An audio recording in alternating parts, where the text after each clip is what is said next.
This is Nyko's story, Chapter 12, The Aura of Death. 2 days after their escapade to Kharkiv, Nina headed toward Ludwig's office, father of Riddell. She knew she'd find him there, in the streets of Scrapsland. She stuck close to the walls, keeping a low profile. The main avenues were clogged with supply trucks, towed trailers, and local hauling gear. Since the battle, reinforcements had been requested from Nova Kiev. No response yet from the Voivode. The losses were heavy, dozens dead, and far more soldiers in recovery. Manpower was dwindling. Nothing was done. The line would break.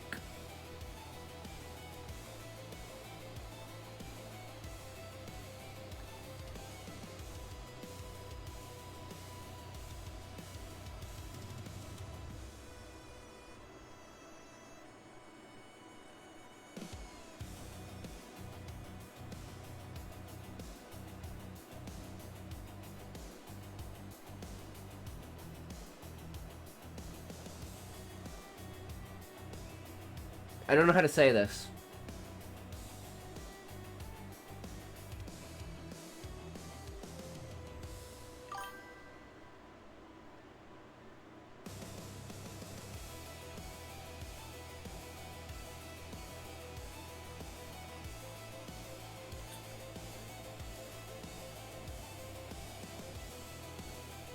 Well, I'm just thinking in my head, like, is this,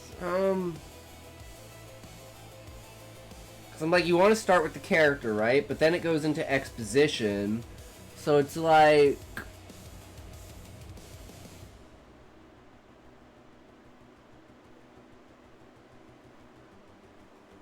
To me, why isn't... Because this would be like Nina's perspective. Like, this is a perspective issue for the character.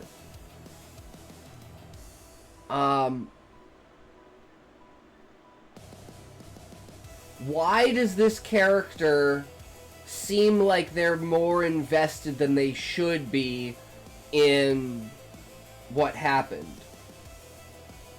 Does that make sense? Like, I feel this would be like something Rudel would be paying attention to, not something Nina would be paying attention to. Like, I feel like Nina would only be focused on the victory of the Horde, not the downside of it, right? She's like, yeah, we beat those fuckers. Like, I feel like her... Because she's seen pain. Like, this is nothing to her, right? Like she's seen so much suffering and so much pain that this is something that isn't... to me, it doesn't feel like this should register on her radar. This is her normal life, right? She should be more focused on the Rudel situation and, like, trying to figure out what's going on with him. And this is, like, a complete victory to her. Does that make sense? I feel like this is just a clash of perspective for the character.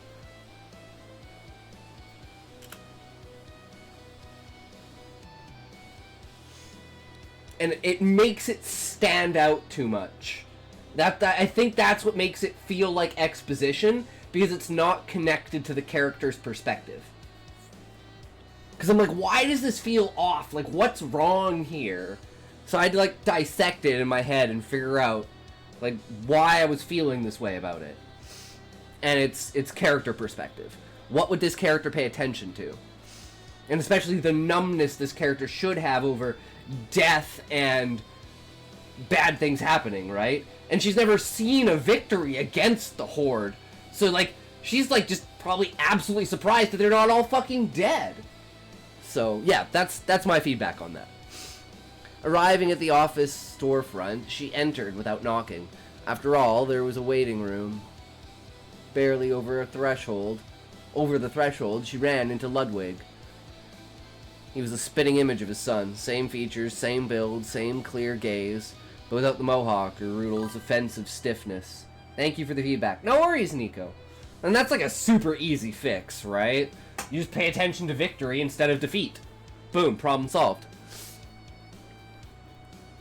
clean-shaven, soberly dressed. And you can even use that to express Nina's perspective that, like, you know, even among all these wounded, the only thing she cares about is, like, figuring out what's going on with Rudel.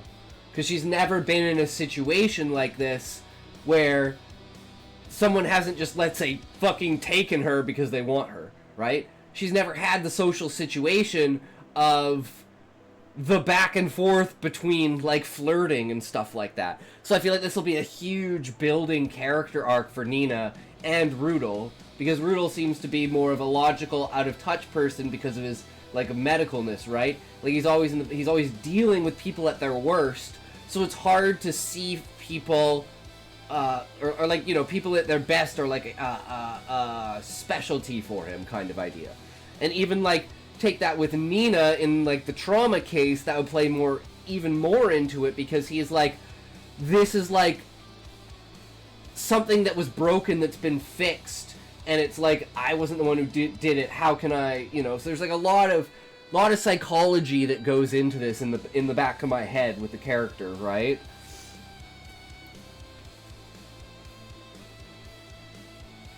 Clean-shaven, soberly dressed, Ludwig exuded a quiet authority, that of a man who'd seen too many deaths to waste time on appearances.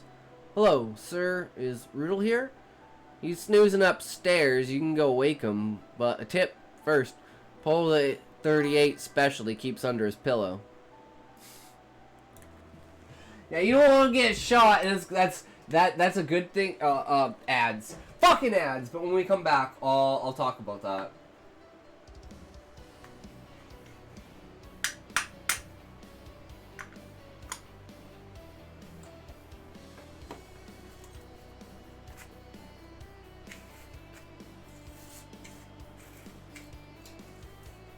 Bad ads! Are you an ad?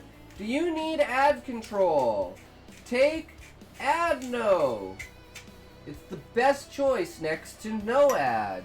But no ad never works, so you want some AdNo. Get your AdNo now. Makes ads completely disappear. You'll never get ads again.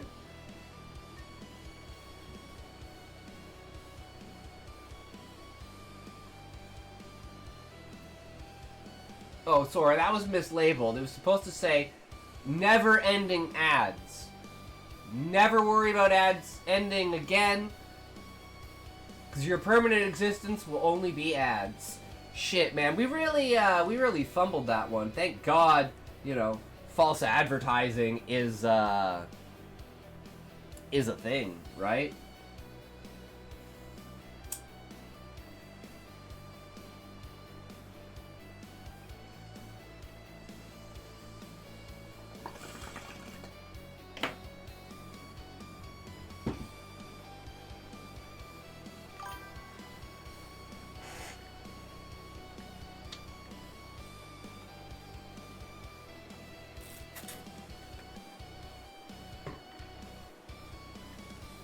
Ludwig von Drake, one of my favorite Disney ducks. God, the name Ludwig was in the first ad I just had to watch. Not sure about that one, Sean. Who's Ludwig?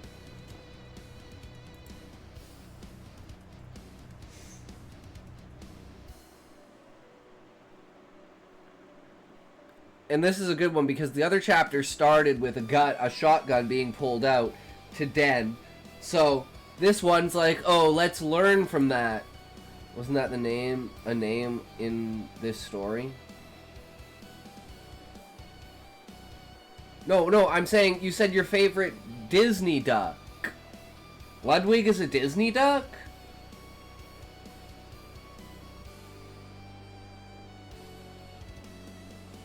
I was referring to the Disney duck.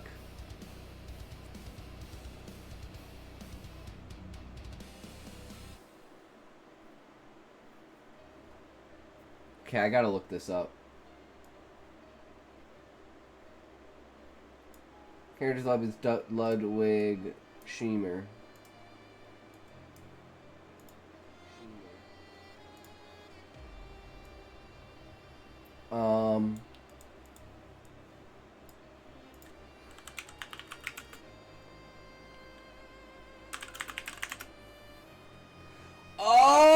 that's... Oh, okay. I didn't know that was his name.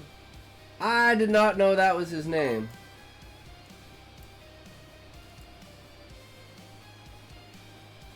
We'd have seen him in school movie science more often than a standard cartoon short. Yeah.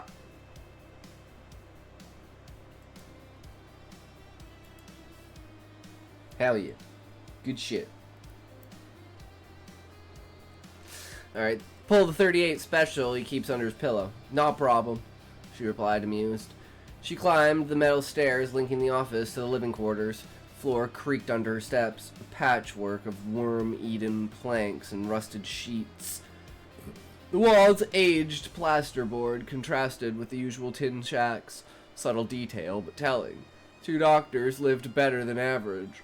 Better than anything she'd ever known. Nina took a deep breath. At the door, she raised her hand, hesitated, then knocked softly, almost timidly. Rudel? A few seconds of silence, and a muffled, weary voice rasped back. Who is it? It's Nina. Silence, followed by muffled chaos. Someone crashed to the floor. Then hurried noises, rushed footsteps, furniture shoved aside, muttered curses. It's like Rudel had leapt out of bed like a devil from a box. Wait, I'm coming! Don't come in, please! She raised an eyebrow, a bit surprised. On the other side, it was a real battlefield. She waited, amused despite herself. All that tumult for a few words through a door. Finally, the knob turned. Door opened, and clearly caught off guard, Rudel. Hello? Stood in the doorway, hastily dressed in a wrinkled shirt, buttoned crookedly, his hair, still damp, stuck to his scalp. A few drops beaded on his temple. He was breathing a little fast, like he'd sprinted in his own room. Chaos of his wake-up still clung to him. Am I waking you? Nina asked with a smirk. Grimaced, embarrassed, running a hand through his hair to salvage what he could. No, well, yeah, I was resting a bit after the rush from the day before yesterday. You guys did great, she said, smiling. We did what we could, with so many wounded. Come in, please. Don't stay in the hallway. She entered the room, modest but functional, rectangular, and with raw walls. Had little furniture, a crate marked U.S. Army, a symbol that meant nothing to her. A hammock strung between 2 walls, and a workbench covered in tools. Rudel pointed at the crate as a seat grabbed the stool from his workbench and sat facing her. So, why'd you come? He asked. Do I need a reason to visit you? She replied, smiling. No, but I'm curious. To answer you, I was worried. You gave me everything you had the day before yesterday. You must be exhausted. You gave everything you had the day before yesterday. You must have been exhausted. Makes you say that? The fact that you're still sleeping at noon? Feels good to know you care about my health, Rudel said, smiling. It's only natural, Nina said, lowering her eyes. Rudel raised an eyebrow. That reaction. Usually Nina never looked away, let alone down. Strange. Before he could react, Nina seemed to pull herself together and locked eyes with him again. Her irises were as blue as his, which amplified the exoticism of her features. Her almond-shaped eyes gave him a look of truly surprising gentleness. Nina, are you okay? Yeah, don't worry. And the day before yesterday, you wanted to see me? Yeah, I wanted to suggest we eat together that day, but the Horde decided to stop me. They'll piss me off until I die, those guys, Nina said with a smirk. At least it gives you a chance to get revenge. So how about we eat together? Of course, but tonight, I already had a lunch. That works, he said, smiling and holding out his fist. Nina smiled and fist pumped him. She wished him a good wake-up and left. The young man watched her go, then started pondering. It was strange. When he was with her, he completely lost his composure. Couldn't keep his emotions behind the armored facade he'd built. It worried him. He couldn't afford to be vulnerable. Maybe this was going too far. He had to tell her. But not today.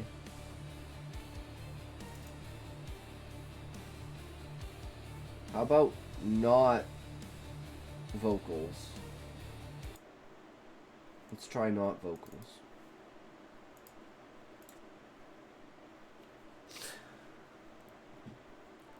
He had to tell her, but not today. It would ruin the meal and make her hate him. Or maybe that would be better. He didn't know.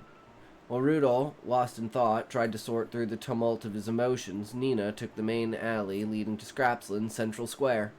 The village, now in near permanent alert, buzzed with tense activity. Streets barely cleared of the last blackened snows wound between tin barracks and patched-up buildings of odds and ends. Cable suspension bridges sometimes linked 2 floors of homes, forming an absurd web of rickety walkways. The ground was a patchwork of sheets, disjointed planks, and scavenged concrete slabs. Makeshift shops built right into the structure's sides displayed wares on overturned crates or reinforced pallets. You could find anything: iodine-stained cloth strips, yellow to label cans, rusty tools, mismatched caliber cartridges lined up like amber beads. Nina slalomed between passerbys, uniformed men, wary civilians, kids chasing tires. When her gaze met one of the registry scrappers, they passed each shop coldly, noting stocks, jotting numbers and remarks on the fly. They scraped resources raw, like picking the wound for the truth. With the war, Scrapsland had changed. The once free, anarchic, improvised markets had given way to a centralized, rigid, almost military system.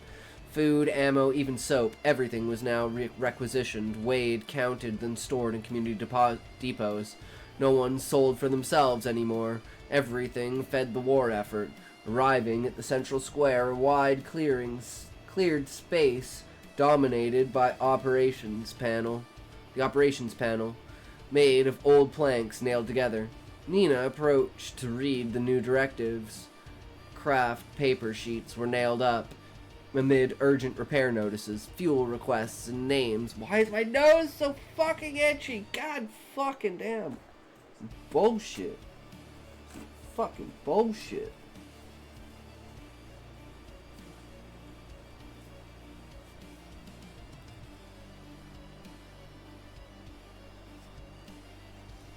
Fuck out here. One caught her eye. Tactical training, guerrilla, next Monday. She raised an eyebrow, thoughtful. She was about to step closer for details when a voice called from behind. Nina? She turned. Alice? The young woman with the asymmetrical bob bundled in a worn leather jacket smiled with her mischievous gray eyes. How you doing, big girl? Great. Rudel invited me to dinner. What? Seriously? What's so surprising? It's the first time I've heard him invite anyone, period. Nina frowned. You mean Rudel?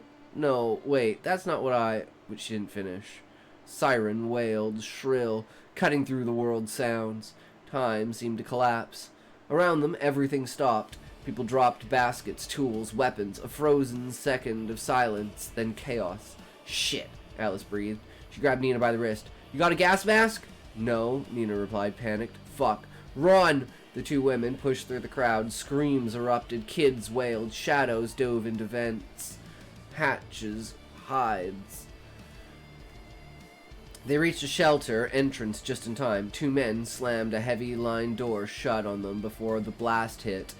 In the bunker's darkness, the air was humid and saturated with human smells. Drops fell from the ceiling. Outside, the racket was nightmarish, flashes shaking the walls, wind gusts like beastly screams. The Geiger counter cracked. Loud. Too loud. The invisible poison was here. Nina looked around. A woman clutched a bundled baby to her, both faces crammed under gray cloth masks. An old man prayed silently, lips twisted. Soldier breathed with difficulty, eyes closed, fists clenched. Alice still held Nina's hand, tight, very tight. What's this storm? It comes from the dead zones. The climate's flipping out, pushing the poison toward the border. Does it happen often? Once every few months. It's like death reminding us we're on its doorstep. 20 minutes passed. Silence fell, heavy. The Geiger slowed. Breaths resumed. When they opened the door, the world seemed frozen in another reality. The sky was livid. An end-of-the-world calm reigned. The streets were bare, iced. Dead birds dotted the ground. Torn sheets hung from roofs. The air smelled of ozone and radioactive dust. Nina and Alice walked slowly, still shaken. They saw him, a man sprawled on his side, vomiting blood and bile, his skin already marbled black. He gasped, wheezed, face gray. Please. You're sure? Alice cried, kneeling. The man nodded with difficulty, then vomited again. Yeah, I'm done. Didn't make the shelter in time. What's wrong with him? Nina asked, throat tight. Took a dose. A real one. Kind that rots you alive, Alice whispered. If we leave him, he'll scream until morning. Do it, please. Alice swallowed. Nina saw her draw her gun slowly, like lifting a mountain. Any last wish? You remember? No one. No one's waiting. She trembled, but she aimed true. I'm sorry. It's not your fault. I'm ready. A gunshot. Dry. Crushing. Dude, that's so good. Dude, that's so good, Nyko. Fuck. Silence barely outlived it. Two men came. Silently, they lifted the body. Okay, don't... No. Nyko, you ruined it. It was so good and then you ruined it. You quarantined that shit off. You do not touch that fucking body.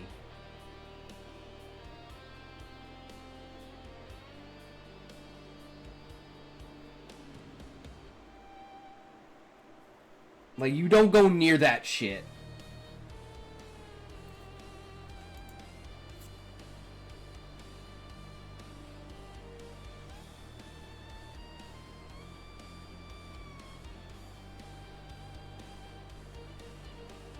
Because this instantly, like, removes me from the story. Because I'm like, oh, that's not right.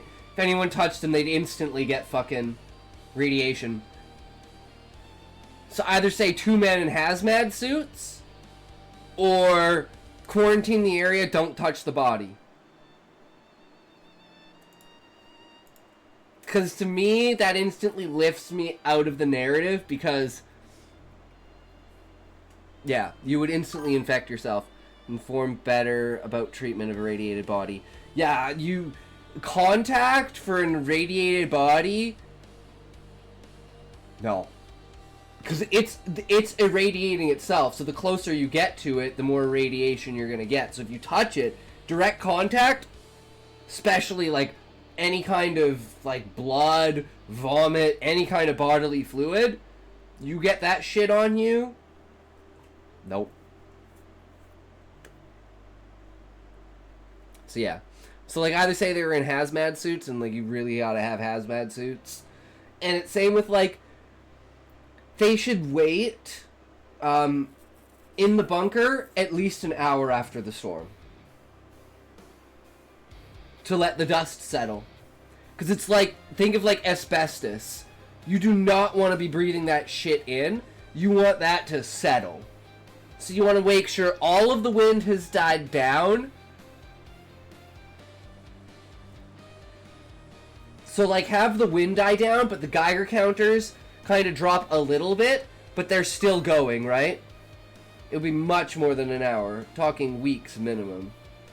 Full NRCB suit to manipulate the body. Yeah. But Sean, I can believe in a world and a suspension of disbelief for the purposes of the narrative that the wind carries the radiation away. But that's where, like, you've used up all of my suspension of disbelief. So if you do something as stupid as touch the body, it just instantly brings me out of it. But yeah, it would take a long time. But just for the purposes of narrative to move the story along, suspension of disbelief, the scene of the suffering man is powerful enough to make me overlook it. Exactly, Sean. But then having this afterwards kind of fucks it. That scene was so good, though. Like, you can feel the weight on Alice, and it happens so fast. Definitely powerful. So you gotta know where you can push the line and what will draw you back.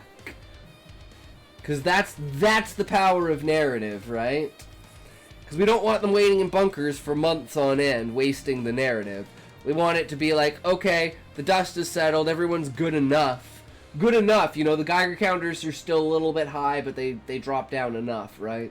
It's like, these people have been living in this shit for, like, basically a century. So, you know, they have some sort of, like, resistance to the radiation, and the radiation has died down enough that it's like, you know, or it's like, it's, you know, lifespans are now, let's say, 45 instead of 90, as people die of radiation poisoning and cancer and shit in their 40s. right? So that's why it's like it's really important for, like, for instance, Alice and Den to be so young and basically be in love and want to have kids, because the longer they wait, the more their bodies are going to get fucked up for radiation, the more birth defects possibility, and the higher chance that they'll die before they even have a kid. Be an interesting combo of a hazmat and a rad suit without the lead-lined suit. The radiation will get them without the proper hazmat masks and seals. You'd breathe in the bad juju. Yeah, the worst thing is breathing it in. It's one thing to have, like, contact on your skin. It's another thing for internal, right? Because if it's contact on your skin, you're going to know that it's there and you can deal with it. If it's internal, it's not until you're coughing up blood and your kidneys and your liver and your everything is shutting down and you're shitting out blood and it's way too fucking late, right?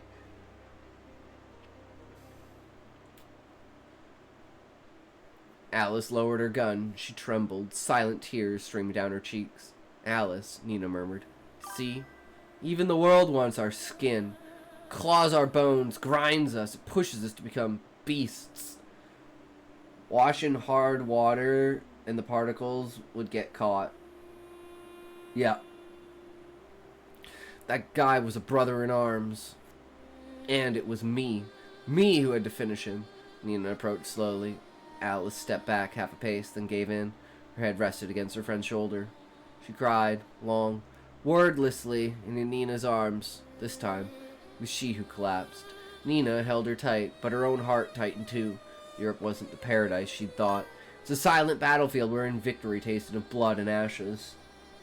And that's a good way to end, because you started with her uppity over the victory, and now her realization that even small victory, like, nothing, even large victories get undone by small defeats. Very powerful chapter. I'm just going to give the chapter review just because it's coherent with the chapter, so it stands on its own. Fucking powerful chapter. Shows a lot of things. The only problem is, again, the exposition at the beginning and the view of the character. Other than that, like, the Rudel and everything was perfect. Maybe lean a little bit more into that with the conversation and stuff. It feels a little bit abrupt if it isn't brought up again. Maybe have, like, a conversation between Nina and Alice about Rudel, and have Alice inform Nina basically about, like, the understanding of what it means for Rudel to have asked her to dinner. And then lean into that. And then you have this, like, powerful emotional connection moment that's a high. And then as soon as they leave, you have this instant dive down with the death of the man. It's like the perfect contrast. And that would go really, really hard. It's like, oh, I'm so happy for you. Rudel likes you. Oh my god. Okay, I'm gonna get you a dress. I'm gonna get you perfectly ready for this, and we're gonna absolutely snap that guy into place. And you got this, like, great excitement build up, and then you just crush it with that scene. Fuck, that's so good.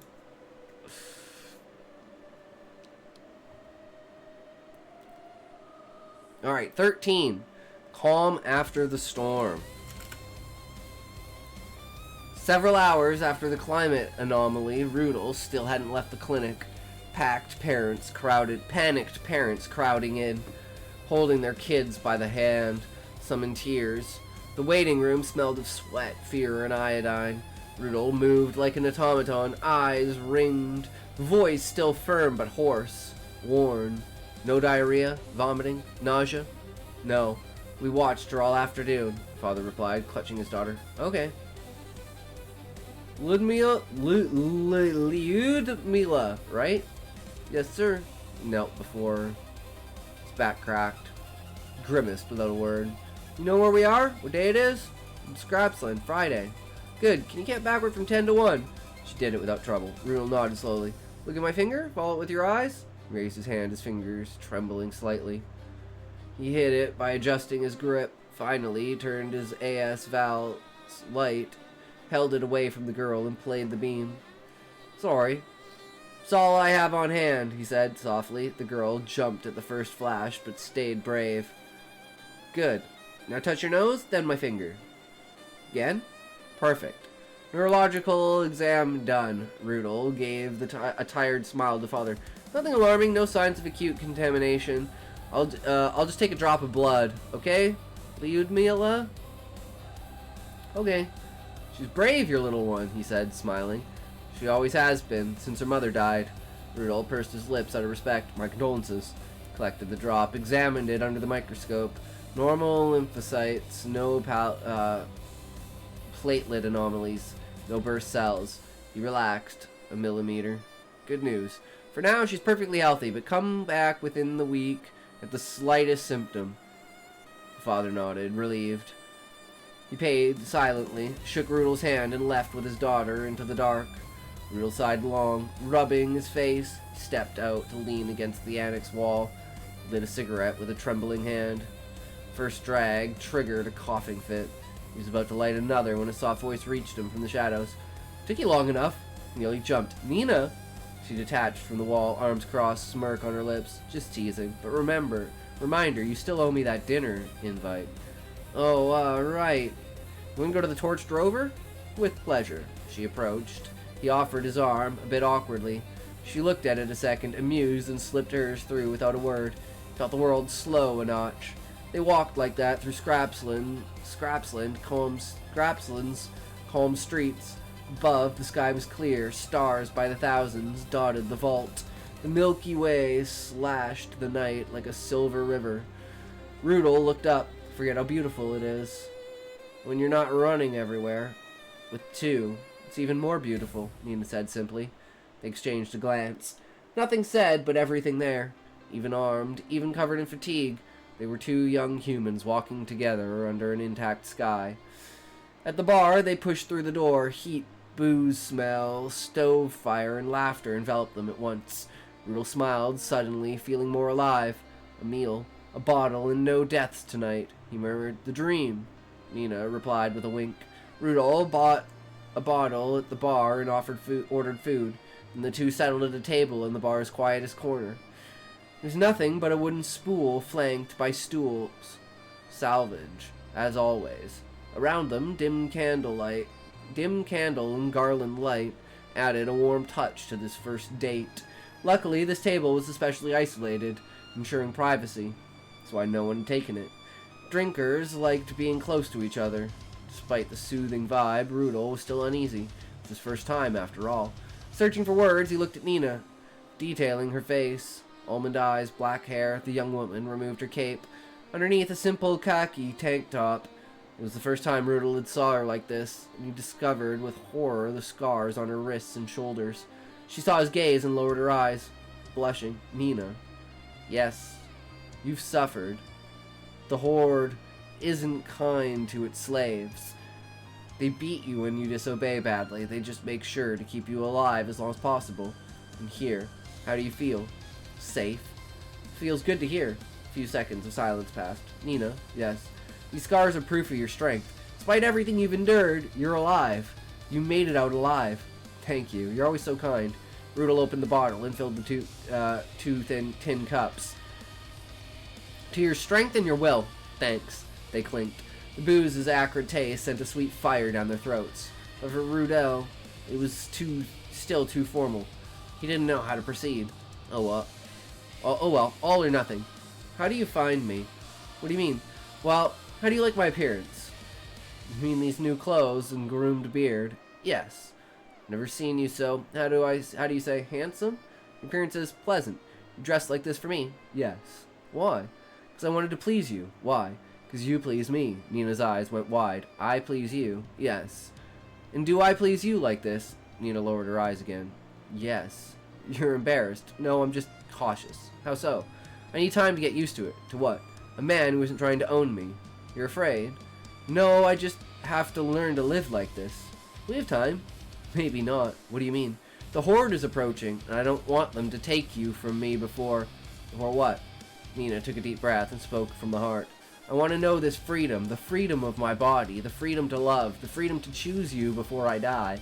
Rudolph's eyes went wide and turned. It's me you choose. Nina looked up and locked eyes with him. Yes. If we go slow. That works. Rudolph extended his hand. Nina hesitated but responded positively. Advancing hers cautiously, their fingers brushed, then touched. Contact quickly turned to caress. Their warmth mingled in their emotions. Time seemed to freeze around them as if only they existed in the bar, eyes in eyes. Rest of the evening went perfectly. Nina laughed, smiled. She'd never been happier. When it was time to leave, Rudolph slipped an arm around her waist. She recoiled slightly but rested her hand on his shoulder, and they walked out, heads high, dreams full in their minds. Rudolph walked her to her tent. Once there, Nina hugged him tight, kissed the top of her head. A silence, yes, but one full of meaning. Ludwig Schmieser, chief doctor of Scrapsland, was checking clinic gear when the entrance door creaked.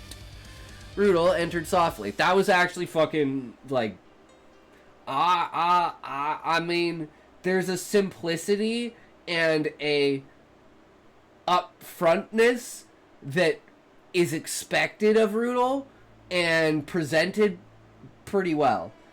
I'm not 100% sure on Nina's reaction. Like, I like the reaction itself. Like, she wants to choose him because she wants, you know, it's showing that, like, she's worried that she's gonna, you know, she's gonna wind up back in the Horde, right? Fucking ads! Why didn't I just wait? I was just wait, but no. Always gotta be more. Fuck!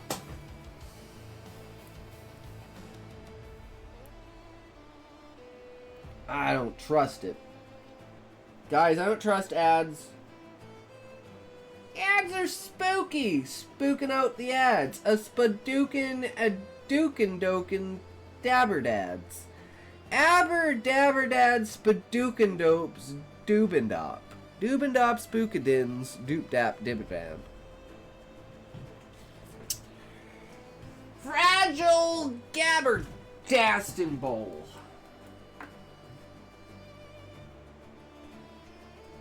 There's a bowl and token bowl.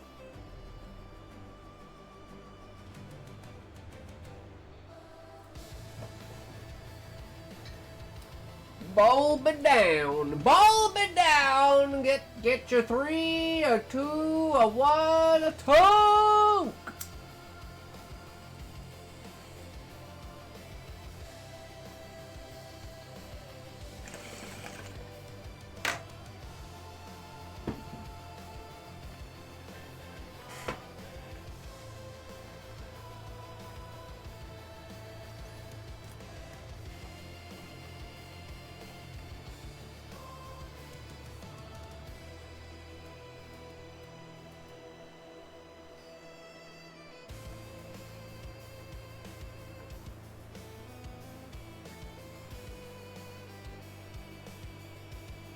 Are we back?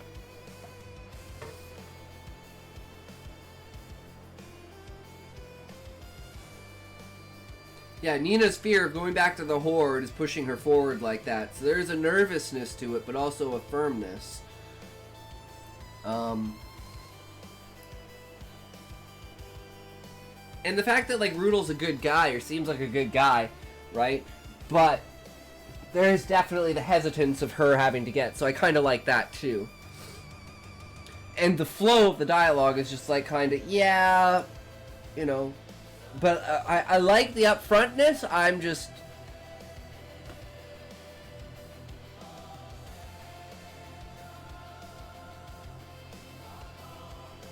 maybe Nina being a little bit more shy. I don't know, maybe this is a moment where she's like standing up and she's like, you know what, I'm gonna be more, you know, I'm gonna say what I feel, kind of thing. So I feel like I can't put my finger on, but there's something missing.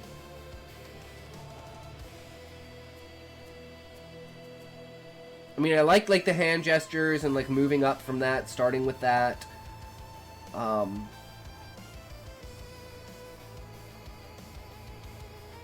There's like something in the back of my mind.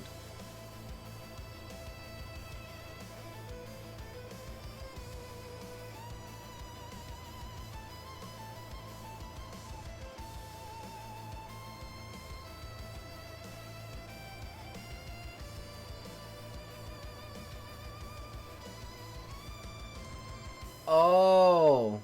It might be, okay. Emphasize this if this is the direction that it's actually supposed to go.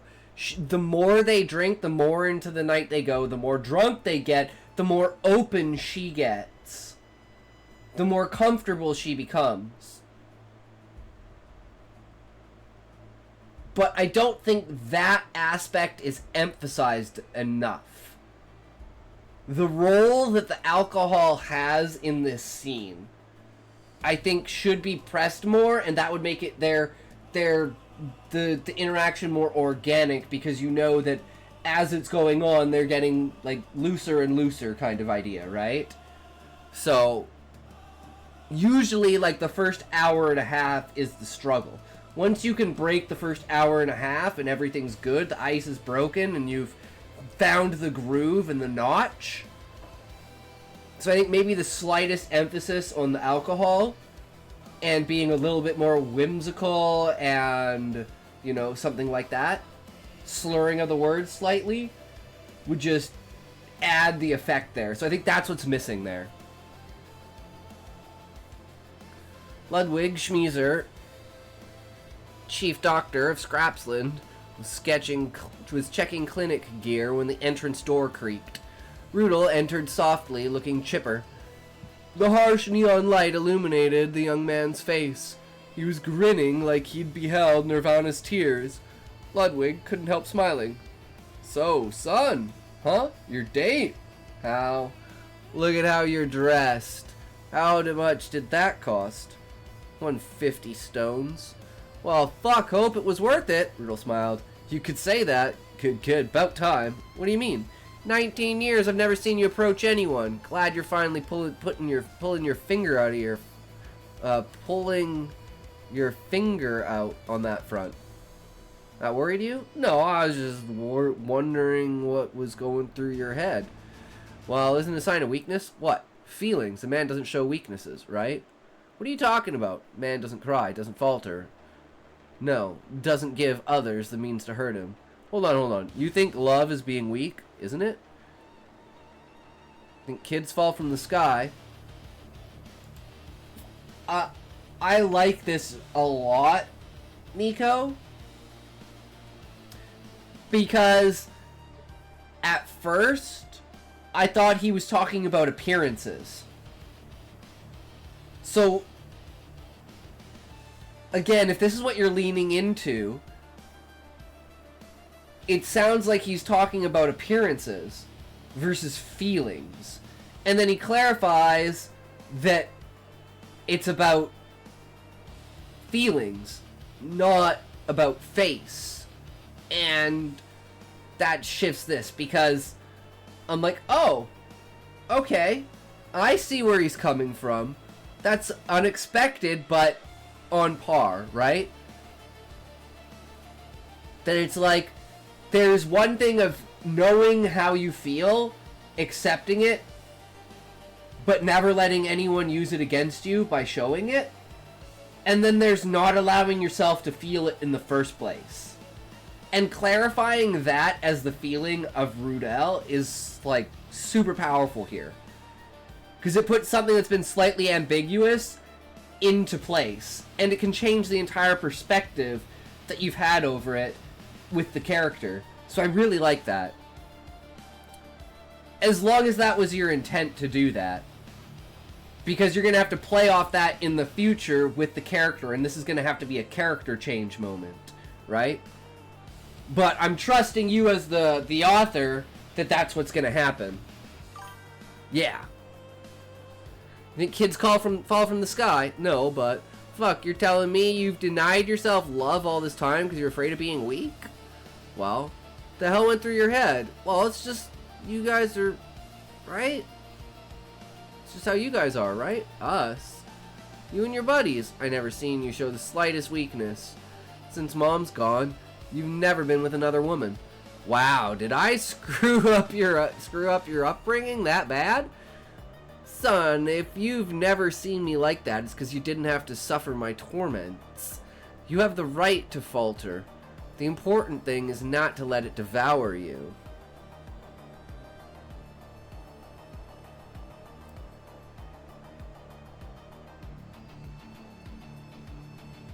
so fucking true.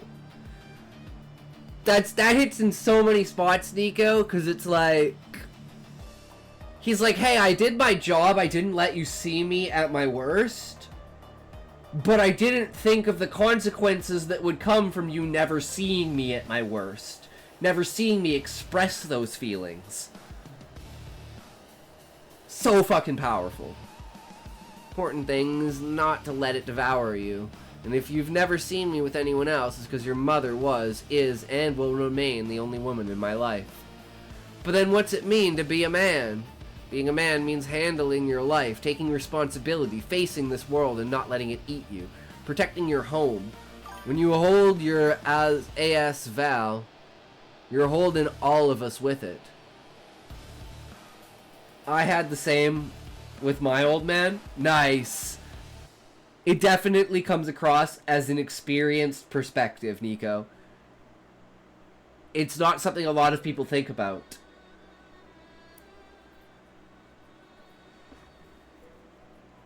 But I love that concept of being a man isn't not having any feelings. It's knowing when you can't allow those feelings to affect how you act. But it doesn't mean that you don't feel that way. And as men, you want to protect other people, so you don't want them to see you're at your weakest.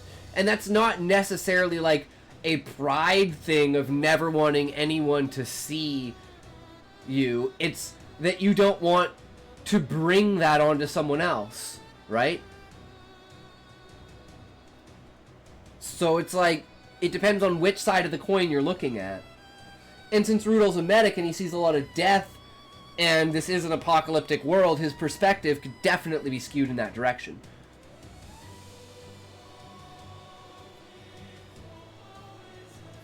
So man, you've packed these 2 chapters full of just emotional fucking leverage, essentially. As a father or parents, you don't want to make your kids so you suffer. Exactly. Yeah. And the same thing goes with, like, siblings. Which is, like, I have this fucked up story, Nyko. So I have a younger sister. So my dad was in shit with his work, because his work was trying to fuck him over. And he spent, like, 7.5 years of his life basically trying to fight to get, you know, what he deserved out of his job. Like, we almost lost our house. Like, my mom was apparently going to leave. And my sister talked her out of it. But she never told my dad. She never told any of us, and my mom never told any of us until like 10 or 15 years later. And it was like, dude, you were holding on to that for that long just because they knew that, like, my dad had to get through the shit. He finally did. That's kind of why we're in the position that we are. So it's like, that hits hard for me because I'm in kind of that position, but on a sibling level. But even being, like, the older brother, it's like I should have been there to, like, stop that from happening. But instead, my sister had to be the one that protected me from it. But there is the side of, you know, I was focusing more on my dad in the aspect of, you know, trying to protect everyone else from, like, his anger outburst and his temper and stuff. But I never saw it from, you know, their perspective, because I just never had the chance to take a step back. And so when I finally did, is then they said that, it's like, oh my god, I couldn't imagine how close and how different our lives would be. Because I think if my mom had left, my dad wouldn't have made it. He wouldn't have pushed as far as he did in order to get the justification and the outcome that he got. Because he fucking deserved it. And I couldn't imagine where my life would be without, like, that knowledge being held back. Or the consequences of that knowledge being something that would, like, cause my dad to be like, for instance, stop the fight. Take a step back and see families first. Stop the fight against the fucking government. And if he had done that, shit, man. When I was a kid, I heard my mom puking and crying in the restroom because of her sickness, and at this moment, I was suffering too. For years, I wanted to forget that. Now I know why they never tell me what their their problems. Yeah. And there's one thing, like, there's the medium ground of talking about it but never showing it, right? Like saying, you know, like, there's, like, this puts me in a position that I don't want you to see me in. And having that knowledge and being able to have that conversation is probably one of the hardest things to do. And it's like my dad has huge trauma with that too, because his mom died of cancer when he was 17, and he never visited her in the hospital. He never said goodbye to her, and it haunted him for fucking a decade until my mom came around. It's like my parents have fucked up stories, man. Because my dad saved my mom because my mom was in an abusive relationship. She was married at the time. She was 19, her husband was 21, and he broke her eardrum because he slapped her in the face so hard, basically. And my mom and my dad worked at a warehouse together, and my dad, through, like, seeing the downfall of what happened to his mom, like, felt that way, and, like, saw my mom, like, degrading over the months of work, and then they basically fell in love. And I've, like, saved both of them, basically. And then she got a divorce. And it's funny, because, like, I didn't even know my mom was married before my dad until I was, like, 17 or 18. It's like there were so many things that my parents just, like, decided that they just weren't important for us to know when we were growing up. So they wouldn't shape our perspective of them, and they wouldn't shape our childhood. But when we were old enough, it was like, yeah, this is what was actually going on the entire time. I've, like, tons of stories about that kind of shit. It's just, like, revelations over the years of, like, oh my god, I had absolutely no idea. And it's not like I could have done anything if I had known, right? If I had known, it probably just would have fucked me up more than I already was. Because I was a fucked up kid. But anyways, good talk, good talk. Bringing your real world experiences and writing what you know into the story is so powerful. You're holding all of us with it. When your hands are in guts, it's your brother's lives you're holding. Being a man means having the balls to get beaten by life. Get back up and beat it at its own game. You have the right to get knocked down, but get up again, and you'll be the man you already are. That's it. And if you need help getting up, it changes nothing.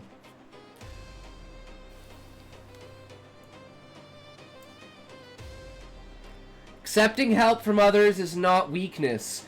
Relying on help from others is weakness.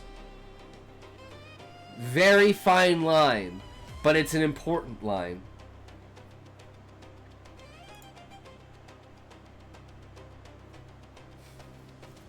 I want to go into a complete and utter, like, sidetrack tangent here. Okay, Nyko, do you want me to go into a complete side tangent, including a video? to show this? How powerful this can be?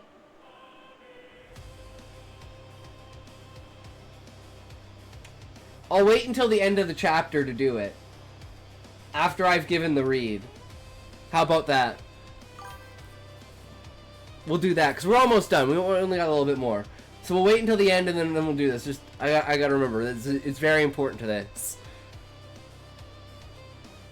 That's it. And if you need help getting up, it changes nothing. Rule didn't reply. All his preconceived ideas about his role as a man had just crumbled. He just nodded and went to his room. Mind tormented. Steps were heavy. Each stair seemed an insurmountable mountain. Locked himself in and didn't come out all evening.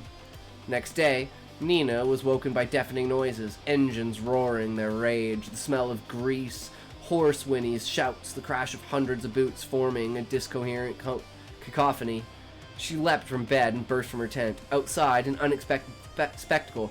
Hundreds of men and women on war footing, setting up tents and building barracks. Racks bristling with all kinds of weapons. Barges in the Nipper, docking and unload barrels of food and ammo. Men from the east negotiating petrogas prices. Riders tending their mounts. What's going on? Nina asked her tent mates. Eastern armies are mobilized. All fighting age men and women from every tribe have been sent to secure our borders. A huge barge pulled up to the docks. Aboard a self-propelled artillery cannon. Not just the Ash tribes, apparently. Exactly. The Iron Cities are sending soldiers and gear. So this is it. War. Yep. Nina's lips stretched into a carnivorous smile. Finally, the hour of blood and war. She'd finally get revenge on the Horde. Then a man approached the Rangers' barracks. Average height, brown hair, poorly trimmed beard. He wore canvas pants sewn on knee pads and was bundled in a heavy fur cape, flanked by 5 bodyguards. He spoke in a strong voice. Looking for Nina Fumawaki. Who's asking? I'm Alexander Pavlichenko, Burgmaster of Scrapsland. You must come with us. Oh shit. Oh shit. What happened? Something's going down. They need her information, right? They need her to go talk to the other voivodes, maybe.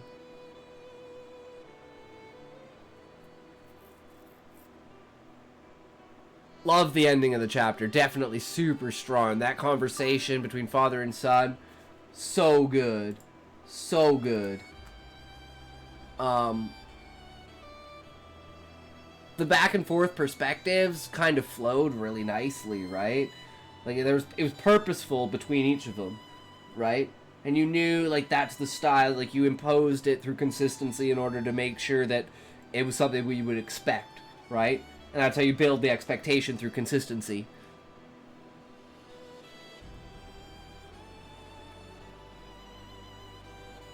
But yeah, damn man, these 2 chapters were super powerful. Thoroughly enjoyed them. Okay, let's see if I can find these clips.